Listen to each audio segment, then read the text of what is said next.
Francis Gosselin pour savoir et comprendre l'économie. Bonjour Francis.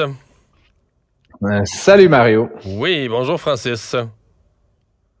Salut Mario. Bon, tu nous parles de la Banque Laurentienne. On a commencé hier à recevoir, je dois dire, des courriels, des messages sur les réseaux sociaux, des gens qui s'adressaient à nous, les médias, pour dire, ben là, je suis client de la Banque Laurentienne, j'ai plus accès à mon compte en ligne, qu'est-ce qui se passe? Donnez-nous des informations. Il y a un problème, là.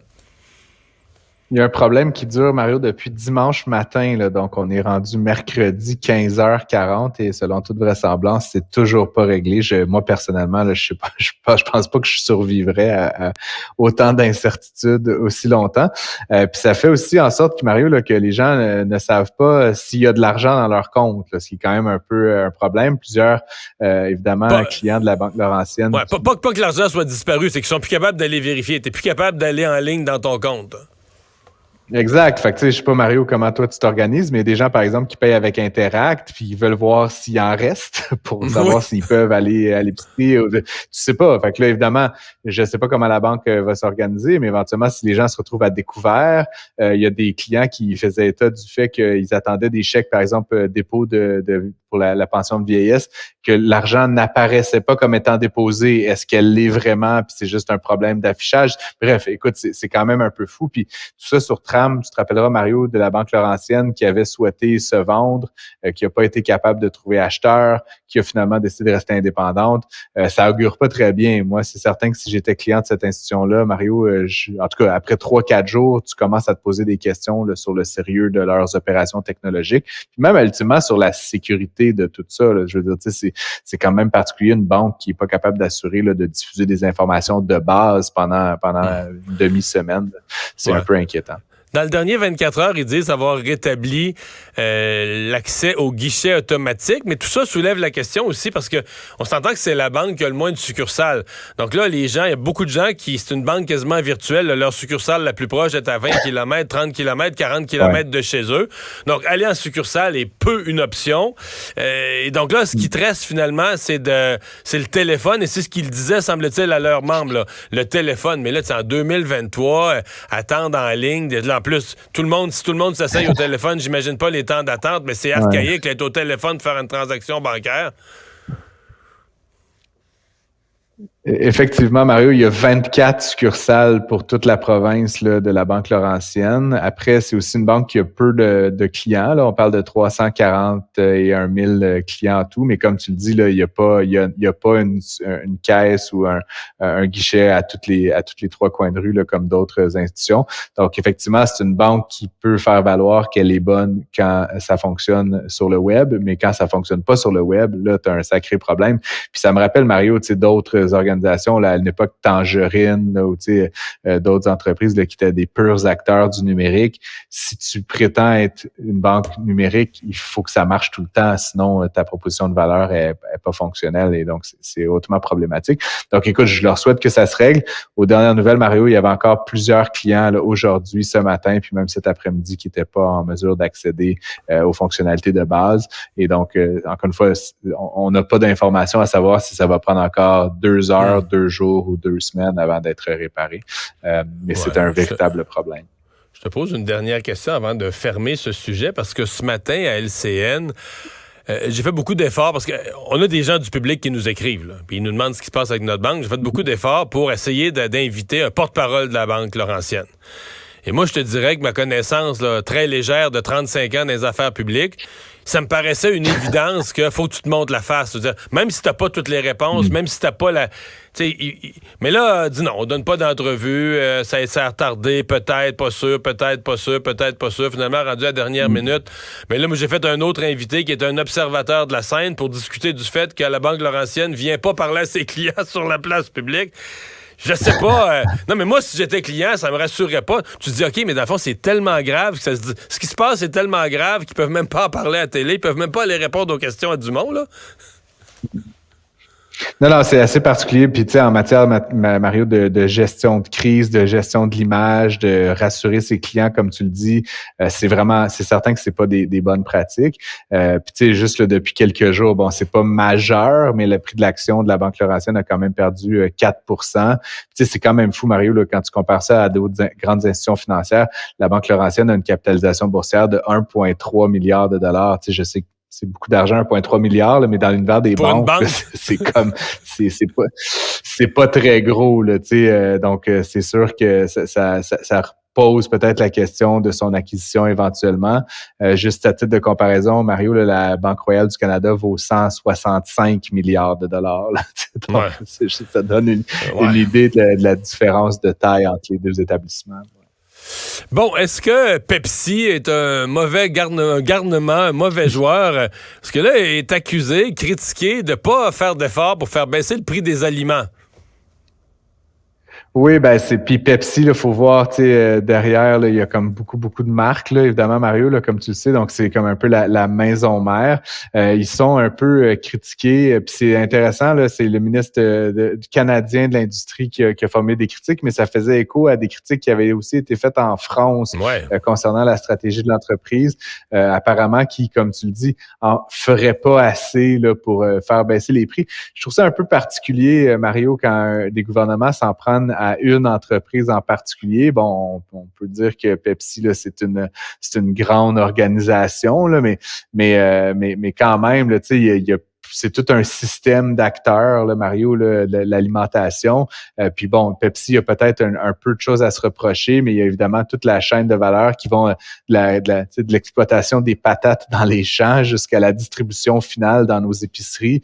Puis évidemment, Pepsi n'est qu'une partie de cette chaîne de valeur-là. Une des critiques, là, c'est que l'organisation avait reçu une subvention là, l'année dernière là, du ministère de l'Agriculture québécois de 3 millions de dollars. Encore une fois, je veux juste mettre les choses en perspective. Là, comme 3 millions de dollars, c'est encore une fois pour monsieur, madame, tout le monde, c'est beaucoup d'argent, mais l'entreprise en bourse vaut 230 milliards de dollars. Je suis pas sûr qu'il le 3 millions là, ça a pas changé leur stratégie globale là, à l'échelle internationale. Mais Francis, il y a quand même j'ai vu les gouvernements dire ça, mais tu sais, les mêmes gouvernements disent on songe à taxer la malbouffe. Je les regarde, je les ai mis devant moi, là, les marques, là, parce que PepsiCo, c'est plus juste du Pepsi. Là. Oui, il y a Pepsi, mais t'as Mountain Dew, t'as les Chips Lay's, Doritos, Tostitos, c'est ça, exact. Ruffles, Cheetos, après ça. Fait que tu sais, bon, je vois deux affaires. Là. T'as la marque Sabra là, dans les houmous, des choses comme ça. T'as le gruau Quaker. Non, mais ce que je veux dire, on n'est pas dans... Quand tu regardes la map Lipton, mais quand tu regardes dans l'ensemble, on n'est pas dans l'alimentation santé. Là, 7-Up, tu sais. Non, mais encore une fois, Mario, s'ils veulent mettre des taxes sur cette malbouffe, puis tu sais, on fera un plein segment sur la taxation de la malbouffe, Mario, c'est pas une question facile là, parce que la ligne entre ce qui est malbouffe et pas malbouffe est pas toujours évidente. Là. Mais encore une fois, qu'ils le fassent, tu sais, mais encore une fois, cette idée qu'on s'en prenne à cet acteur-là particulièrement contre d'autres. Puis évidemment, là, dans le discours du ministre de Champagne, là, il citait des entreprises en exemple, puis il en critiquait d'autres. Là. Mais tu sais, ça sonne un peu comme un genre de manière de faire pression sur Pepsi.